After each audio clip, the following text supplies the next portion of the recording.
अब देखो जो अपन ने देखना है, अब अपन देखते हैं इलेक्ट्रोड पोटेंशियल के बारे में। इलेक्ट्रोड पोटेंशियल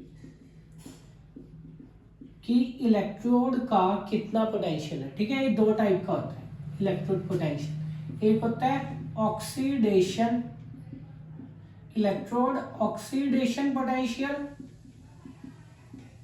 और एक होता है reduction potential, reduction potential. Oxidation का मतलब क्या होता है? ऑक्सीडेशन अपने को पता है क्या होता है कि oxidation loss of electron, loss of electron मतलब कोई इलेक्ट्रोड कितना इजीली इलेक्ट्रॉन्स को लॉस करेगी, उसको बोलते हैं ऑक्सीडेशन पोटेंशियल। ऑक्सीडेशन पोटेंशियल क्या मेजर करता है? It measure ease of loss of electron, कि कोई रोड, कोई इलेक्ट्रोड कितना इजीली इलेक्ट्रॉन्स को लूज करेगी। रिडक्शन पोटेंशियल क्या मेजर करेगा कि कोई इलेक्ट्रोड कितना इजीली इलेक्ट्रॉन्स को गेन करेगी, कि कोई इलेक्ट्रोड कितना easily, it measure ease of gain of electron. ठीक है, तो रिडक्शन पोटेंशियल हमें बताएगा कि कोई इलेक्ट्रोड कितना इजीली इलेक्ट्रॉन्स को गेन करेगी। अब मान लो अपने पास दो इलेक्ट्रोड्स हैं ए और बी। ठीक है, इसका जो रिडक्शन पोटेंशियल है वो अपने को गिवन है -0.35 वोल्ट, बी का गिवन है +0.35 वोल्ट। ठीक है, अब अपने से पूछा कि इन दोनों में से कौन इजीली इलेक्ट्रॉन्स को गेन करेगा, तो अपन देखेंगे रिडक्शन पोटेंशियल की वैल्यू बी की ज्यादा है, तो बी जो इलेक्ट्रोड है वो इजीली इलेक्ट्रॉन्स को गेन करेगी, ए जो इलेक्ट्रोड है वो इजीली इलेक्ट्रॉन्स को गेन नहीं करेगी। ठीक है, जो ए इलेक्ट्रोड है वो इलेक्ट्रॉन्स को लूज करेगी। ठीक है, और एक चीज ये भी ध्यान में रखनी है कि जो रिडक्शन पोटेंशियल है वो ऑक्सीडेशन पोटेंशियल का माइनस होता है। जैसे मान लो ए का रिडक्शन पोटेंशियल जो है वो -0.35 है, तो इसका ऑक्सीडेशन पोटेंशियल कितना होगा? ये होगा +0.35 वोल्ट। ठीक है, तो मतलब जिसका रिडक्शन पोटेंशियल कम होगा उसका ऑक्सीडेशन पोटेंशियल ज्यादा होगा। ठीक है, वैसे ऑक्सीडेशन पोटेंशियल अपन रिडक्शन पोटेंशियल की हेल्प से ही चीजों को कैलकुलेट करते हैं, चीजों को मेजर करते हैं। बस अभी अपने को ये चीज पता है कि जिसका रिडक्शन पोटेंशियल ज्यादा होगा वो इजीली इलेक्ट्रॉन्स को गेन करेगा, और गेन ऑफ इलेक्ट्रॉन को बोलते हैं अपन रिडक्शन, मतलब उसकी क्या होगी? रिडक्शन इजीली होगी। बस इतनी चीज अपने को यहाँ पे अभी पता होनी चाहिए इलेक्ट्रॉन पोटेंशियल के बारे में। ठीक है,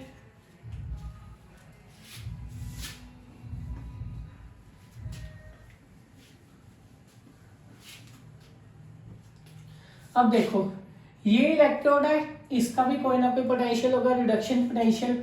ये इलेक्ट्रोड है, इसका भी कोई ना कोई रिडक्शन पोटेंशियल होगा। इन दोनों की रिडक्शन पोटेंशियल को माइनस करके हमारे पास पूरे सेल का पोटेंशियल आ जाता है, तो इसको अपन बोलते हैं सेल पोटेंशियल। सेल पोटेंशियल कैसे कैलकुलेट करते हैं? ये कैलकुलेट करते हैं reduction potential, reduction potential of cathode minus reduction potential of anode. Reduction potential of cathode minus reduction potential of anode, इस फॉर्मूले से आप क्या कैलकुलेट करते हैं? सेल का जो है पोटेंशियल कैलकुलेट करते हैं। जो रिडक्शन पोटेंशियल है अगर वो स्टैंडर्ड कंडीशन के ऊपर लिया गया है, स्टैंडर्ड कंडीशन के ऊपर लिया गया है, तो इसको आप बोल देते हैं standard reduction potential. Standard condition क्या होती है? स्टैंडर्ड कंडीशन में जो कंसंट्रेशन होती है वो 1 मोलर होनी चाहिए, 1 मोलर कंसंट्रेशन होनी चाहिए। ठीक है, दूसरा अगर कोई गैस प्रेजेंट है तो गैस का जो प्रेशर है वो 1 atm होना चाहिए। ठीक है, तीसरा जो टेम्परेचर है वो 25 डिग्री सेल्सियस या फिर 298 केल्विन होना चाहिए। ये होती है स्टैंडर्ड कंडीशन। तो तो रिडक्शन पोटेंशियल को जो आप स्टैंडर्ड कंडीशन के ऊपर मेजर करते हैं तो इसको आप कह देते हैं स्टैंडर्ड रिडक्शन पोटेंशियल। ठीक है, standard reduction potential of cathode minus standard reduction potential of anode, इन दोनों को माइनस करके क्या आएगा, स्टैंडर्ड सेल पोटेंशियल। ठीक है, स्टैंडर्ड सेल पोटेंशियल को आप ई नॉट सेल इस तरीके से लिखते हैं। तो ई नॉट सेल की वैल्यू कैसे फाइंड आउट करेंगे, E not cell is equals to standard reduction potential of cathode minus standard reduction potential of anode. इस तरीके से आप कैलकुलेट कर सकते हैं। अब इससे क्या क्वेश्चन बनता है, वो तो बहुत टाइप के है। उससे पहले सबसे पहले क्या बनता है कि कोई भी सेल वर्क कब करेगा, कोई भी इलेक्ट्रोकेमिकल सेल को अगर आपने वर्क करवाना है, काम करना है, तो इसका जो स्टैंडर्ड रिडक्शन पोटेंशियल है, मतलब उसका जो सेल पोटेंशियल है, उसकी वैल्यू 0 से ज्यादा होनी चाहिए, तभी कोई ना कोई सेल वर्क करेगा। मतलब ई नॉट सेल की वैल्यू ग्रेटर देन 0 होनी चाहिए, तभी हमारे पास कोई भी सेल है जो वो काम करेगा। ठीक है, अगर पोटेंशियल ही नहीं होगा, पोटेंशियल डिफरेंस ही नहीं होगा, तो इलेक्ट्रॉन फ्लो कैसे करेंगे, फ्लो ही नहीं कर पाएंगे। ठीक है, तो ई नॉट सेल की वैल्यू अगर ग्रेटर देन 0 है तभी हमारा सेल क्या करेगा, काम करेगा। देखो यहाँ पे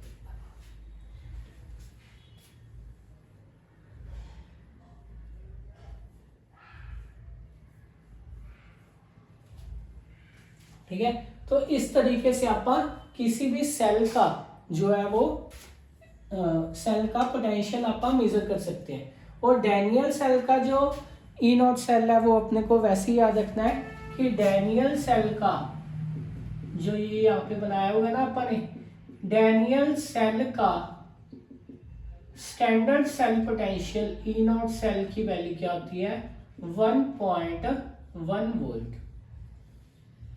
1.1 वोल्ट होती है अंडर स्टैंडर्ड कंडीशन।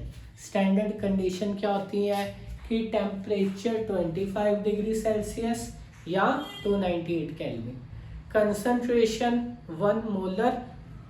ठीक है, और थर्ड अगर कोई गैस प्रेजेंट है तो उसका प्रेशर 1 atm होना चाहिए। ये स्टैंडर्ड कंडीशन होती है। डैनियल सेल का स्टैंडर्ड सेल पोटेंशियल कितना होता है, 1.1 वोल्ट होता है। ठीक है, तो इस तरीके से आप किसी भी सेल का पोटेंशियल मेजर कर सकते हैं।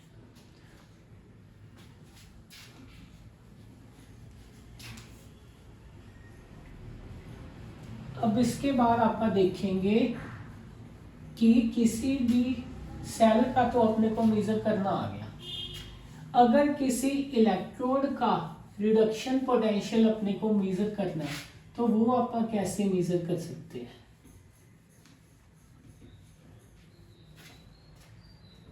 ठीक है, जैसे अपने को कॉपर की रोड है।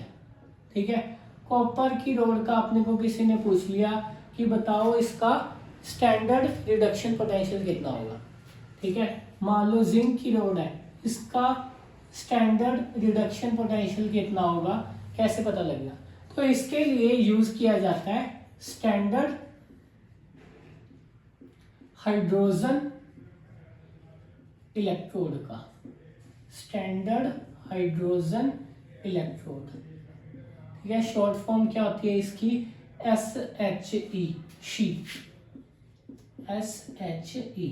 इसकी हेल्प से यूज किया जाता है, ध्यान से देखना है। एक साइड में आपने क्या किया, जिस भी मेटल का या जो भी अपने पास रोड है आपने M मान लिया, चलो उसको M रोड आपने एक साइड में ली। ठीक है, एक साइड में M रोड का यूज किया, नीचे उसका इलेक्ट्रोलाइट लिया। दूसरी साइड में आपने हाइड्रोजन प्लैटिनम की रोड है। ये किसकी रोड है, प्लैटिनम, क्योंकि हाइड्रोजन की रोड इस तरीके से बनती नहीं है। तो शी कैसे बनाते हैं, प्लैटिनम की रोड ली, उसके अंदर एक साइड से हाइड्रोजन गैस को फिल किया गया, यहाँ से आप H2 गैस इसके अंदर फिल करेंगे और जो ये पूरा सेटअप है इसको किसी एसिडिक मीडियम में डिप किया गया, एसिडिक मीडियम में डिप किया गया तो ये क्या बन जाती है, स्टैंडर्ड हाइड्रोजन इलेक्ट्रोड बन जाती है। इसकी कंसंट्रेशन 1 मोलर, क्योंकि स्टैंडर्ड कंडीशन है तो 1 मोलर।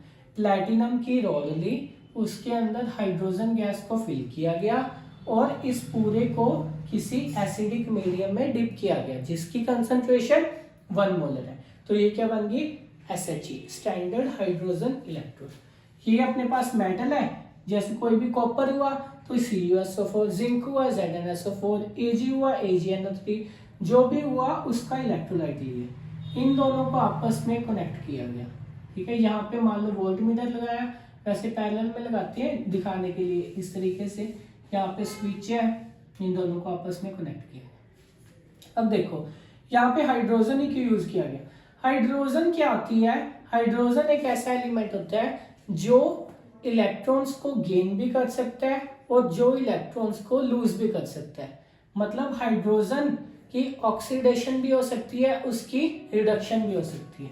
जैसे मान लो इन दोनों में से अगर मान लो ये जो मेटल है ये ज्यादा इससे रिएक्टिव हुआ, मतलब मेटल इससे ज्यादा रिएक्टिव हुआ, तो अपने को पता है जो ज्यादा रिएक्टिव होता है वो इलेक्ट्रॉन्स को लूज करता है। ठीक है, तो मेटल अगर ज्यादा रिएक्टिव हुआ तो मेटल क्या करेगा, इलेक्ट्रॉन को लूज करेगा। उस टाइम पे हाइड्रोजन क्या करेगा, इलेक्ट्रॉन को गेन करेगा। ठीक है, इलेक्ट्रॉन्स को गेन करेगा तो क्या बनाएगा, H2 प्लस इलेक्ट्रॉन को H पॉजिटिव प्लस इलेक्ट्रॉन को गेन करके क्या बनाएगा, 1/2 H2 गैस। इस तरीके से हाइड्रोजन ने इलेक्ट्रॉन को गेन कर लिया, क्या बना दिया, H2 गैस बना दिया। अगर मान लो ये इलेक्ट्रॉन्स को लूज करता, हाइड्रोजन इलेक्ट्रॉन को लूज करता तो क्या इक्वेशन बनती, H2 गैस लूज करती क्या बनती, 2H पॉजिटिव प्लस 2 इलेक्ट्रॉन्स। इस तरीके से मतलब ये इलेक्ट्रॉन्स को लूज भी कर सकता है, गेन भी कर सकता है। जब सामने वाली जो रोड अपन ने यूज की है अगर वो इससे ज्यादा रिएक्टिव होगी तो ये इलेक्ट्रॉन्स को लूज करेगा और ये इलेक्ट्रॉन को गेन कर लेगा। अगर सामने वाली इलेक्ट्रोड इससे कम रिएक्टिव हुई तो ये इलेक्ट्रॉन्स को लूज कर देगा और ये इलेक्ट्रॉन्स को गेन कर लेगा। ठीक है, मतलब ये याद रखना है कि जो ज्यादा रिएक्टिव होगा वो इलेक्ट्रॉन को लूज करेगा। ठीक है, अब देखो यहाँ से मान लो अपन ने ये चीज ली है कि मेटल जो है वो ज्यादा रिएक्टिव है तो इसने लूज किया, इसने इलेक्ट्रॉन को गेन कर लिया, ये अपने पास इक्वेशन बन गई। ठीक है, अब इसने इलेक्ट्रॉन को लूज किया है तो यहाँ पे क्या होगी, ऑक्सीडेशन होगी और LOAN, अपने को पता है LOAN, जहाँ ऑक्सीडेशन होती है वो क्या होती है, एनोड, तो ये क्या होगी, एनोड, और जो हाइड्रोजन SHE है वो क्या बन गई, कैथोड बन गई। अब ये वोल्टमीटर है, इसके ऊपर यहाँ पे E नॉट सेल, ठीक है, ये किसकी को लाएगा, standard reduction potential of cathode. Cathode यहाँ पे कौन सी है हमारे पास, SHE है, minus standard reduction potential of anode. Anode यहाँ पे हमारे पास मेटल वाली है, और जो स्टैंडर्ड रिडक्शन पोटेंशियल शी का होता है, SHE का, वो आप 0 लेके चलते हैं। ठीक है, स्टैंडर्ड हाइड्रोजन इलेक्ट्रोड है, इसका रिडक्शन पोटेंशियल भी 0 होता है और इसका ऑक्सीडेशन पोटेंशियल भी 0 होता है। तो यहाँ पे क्या आएगा, 0, तो E not cell is equals to क्या आएगा, minus reduction potential of metal. ये माइनस इधर लेके जाएंगे तो क्या बन जाएगा, reduction potential of metal is equals to minus E not cell. E not cell की वैल्यू यहाँ पे अपने को दिख रही होगी, वो वैल्यू यहाँ पे पुट की तो रिडक्शन पोटेंशियल किसका आएगा, मेटल का। अब एक चीज ध्यान से देखो, यहाँ से रिडक्शन पोटेंशियल मेटल का आगे क्या साइन आया, नेगेटिव साइन आया, मतलब रिडक्शन पोटेंशियल जो मेटल का यहाँ से आएगा वो हमेशा नेगेटिव में आएगा। कब नेगेटिव में आएगा? जब ये वाली जो रॉड है ये क्या होगी, इससे ज़्यादा रिएक्टिव होगी। मतलब जो इलेक्ट्रोड्स हाइड्रोजन से ज़्यादा रिएक्टिव होंगी उनका जो स्टैंडर्ड रिडक्शन पोटेंशियल है वो नेगेटिव में आएगा। ठीक है, ये चीज़ याद नहीं करनी, याद क्या करनी है, ठीक है, मतलब समझने के लिए कि ये चीज़ इस तरीके से आप किसी भी रॉड का कैलकुलेट कर सकते हैं स्टैंडर्ड रिडक्शन पोटेंशियल। क्वेश्चन क्या इसमें से बनता है कि अपने को पूछ लेंगे कि स्टैंडर्ड हाइड्रोजन इलेक्ट्रोड इसके रिडक्शन पोटेंशियल की वैल्यू बताओ, तो आप क्या कहेंगे 0 कि स्टैंडर्ड रिडक्शन पोटेंशियल, ठीक है, स्टैंडर्ड हाइड्रोजन इलेक्ट्रोड का रिडक्शन पोटेंशियल या ऑक्सीडेशन पोटेंशियल क्या होता है, 0 होता है। और ये बनती कैसे है, SHE प्लेटिनम की रॉड है, उसके अंदर हाइड्रोजन गैस फिल की, उसको एसिडिक मीडियम में रखा है, एसिडिक मीडियम में H पॉजिटिव होंगे। SHE को शो कैसे किया जाता है, इसका सिंबल ये होता है कि प्लेटिनम, ठीक है, सॉलिड, फिर बीच में ऐसे लाइन, यहाँ पे H2 गैस, ठीक है, फिर बीच में लाइन, उसके बाद H पॉजिटिव, बस इस तरीके से ये सिंबल होता है SHE को शो करने का। ठीक है, मान लो ये ऐसे लिखा आ गया कि E0H2 इससे मिलके H पॉजिटिव बना। ठीक है, तो इसका मतलब क्या है कि H2 से मिलके H पॉजिटिव बन रहा है, मतलब H2 इलेक्ट्रॉन को लूज कर रहा है। ठीक है, तो लूज कर रहा है, तो ये कौन सी इक्वेशन दी हुई है, ये अपने को पूछ रहे हैं ऑक्सीडेशन पोटेंशियल, ऑक्सीडेशन पोटेंशियल, तो ये क्या आ जाएगा 0। मान लो ये क्या है E0H पॉजिटिव से मिलके H2 बन रहा है, तो ये अपने को क्या पूछते हैं रिडक्शन पोटेंशियल, इसकी वैल्यू भी क्या होगी 0। ध्यान से देखा करो कि यहाँ पे H2 लिखा हुआ है ना, तो यहाँ पे 0 है, मतलब यहाँ पे कोई भी चार्ज नहीं है। यहाँ पे कितना चार्ज है, +1 है, मतलब ये इंक्रीज हो रहा है। जब भी चार्ज इंक्रीज हो मतलब ऑक्सीडेशन पोटेंशियल। यहाँ पे कितना चार्ज है, +1 है, यहाँ पे कितना 0 है, तो +1 से 0 मतलब कम हो रहा है, रिड्यूस हो रहा है, रिड्यूस मतलब रिडक्शन पोटेंशियल। तो ये क्या है रिडक्शन पोटेंशियल, ये क्या पूछ रहे हैं ऑक्सीडेशन पोटेंशियल। दोनों की वैल्यू क्या होती है SHE के लिए 0।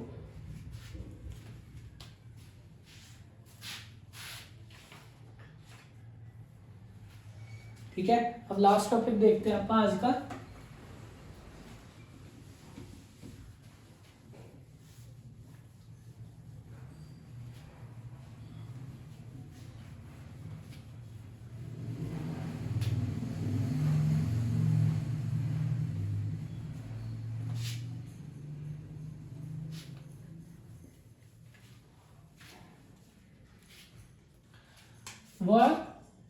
वो है इलेक्ट्रोकेमिकल सीरीज, इलेक्ट्रोकेमिकल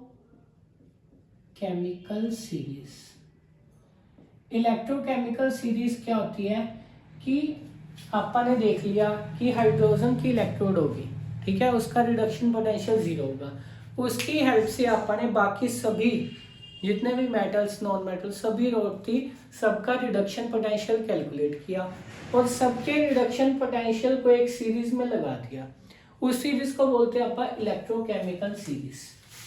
ठीक है, चलो जी, लेके ऐसे याद करना है, लेके 12 सरदार का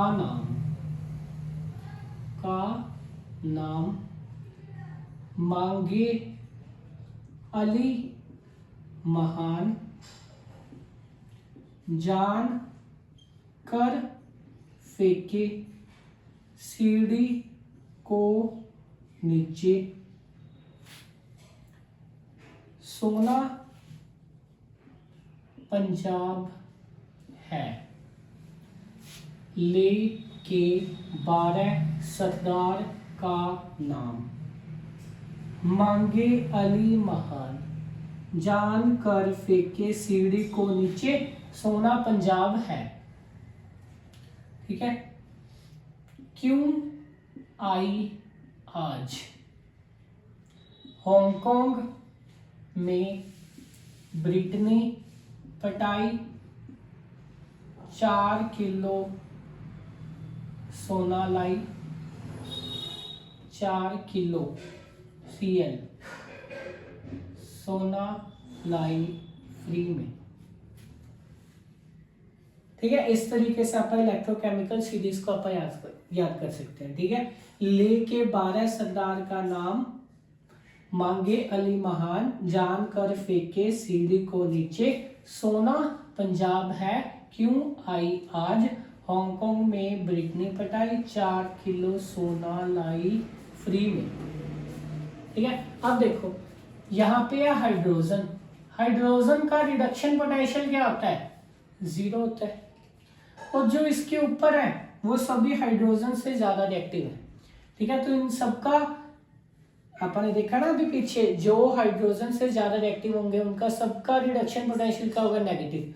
तो इन सबका रिडक्शन पोटेंशियल क्या होगा, नेगेटिव। इन सबका रिडक्शन पोटेंशियल क्या होगा, पॉजिटिव होगा।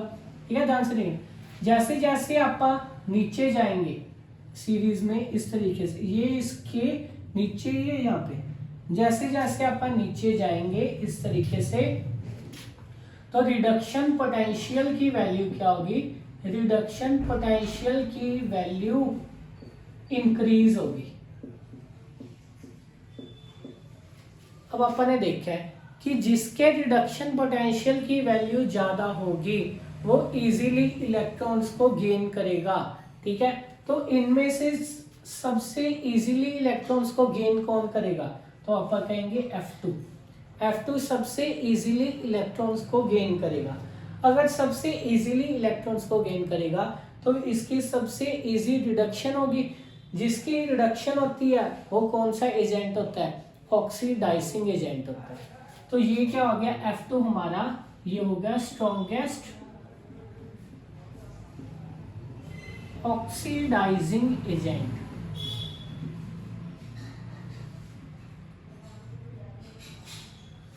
मतलब ये सबसे इजीली इलेक्ट्रॉन्स को गेन करेगा।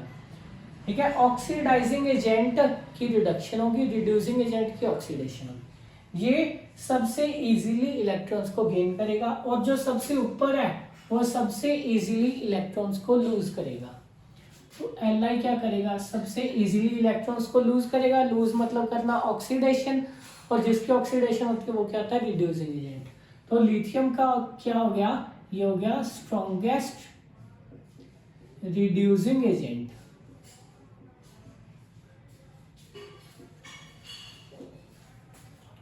ठीक है, ये ध्यान में है ना कि रिड्यूसिंग एजेंट है। रिड्यूसिंग एजेंट खुद की क्या होगी, खुद की ऑक्सीडेशन होगी।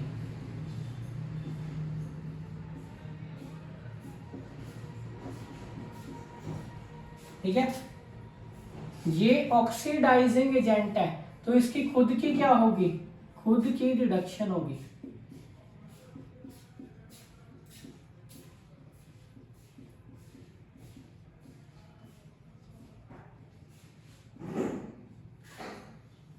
ठीक है, कोई दिक्कत यहाँ तक। तो यहां से पूछते हैं कि स्ट्रॉन्गेस्ट ऑक्सीडाइजिंग एजेंट, तो आप कहेंगे F2 क्योंकि वो इलेक्ट्रॉन्स को गेन करेगा। स्ट्रॉन्गेस्ट रिड्यूसिंग एजेंट मतलब जिसकी ऑक्सीडेशन वो क्या होगी, लिथियम होगी।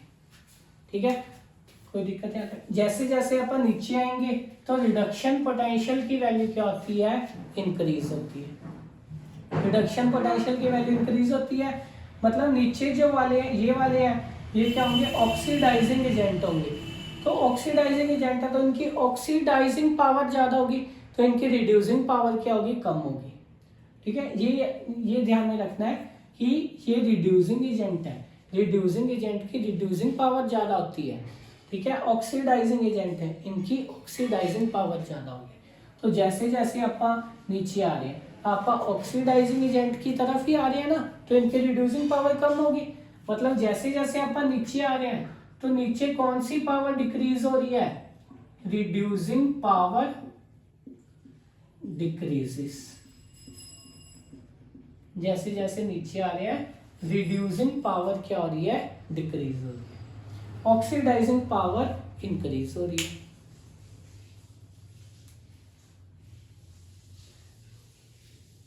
ठीक है, समझ में आई ना बात।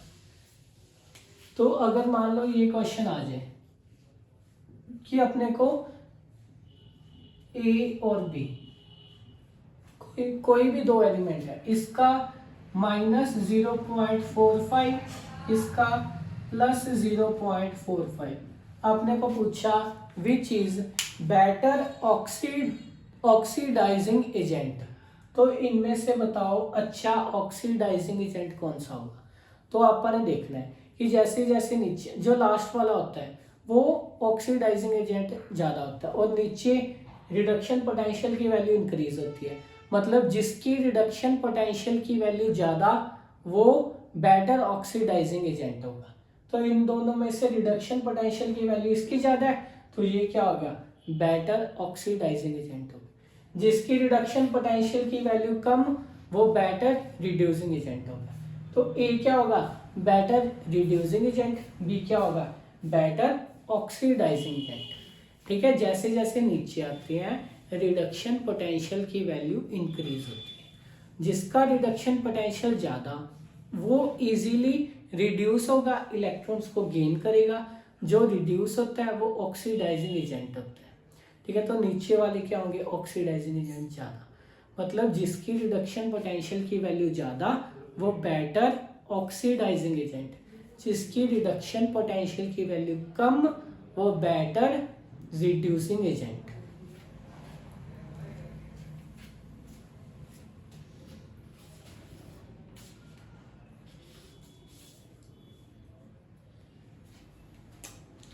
ठीक है, यहाँ तक आपने को देखना है, क्वेश्चंस की अच्छे से प्रैक्टिस करके देखनी है। ठीक है, बाकी आप इसके बाद करें।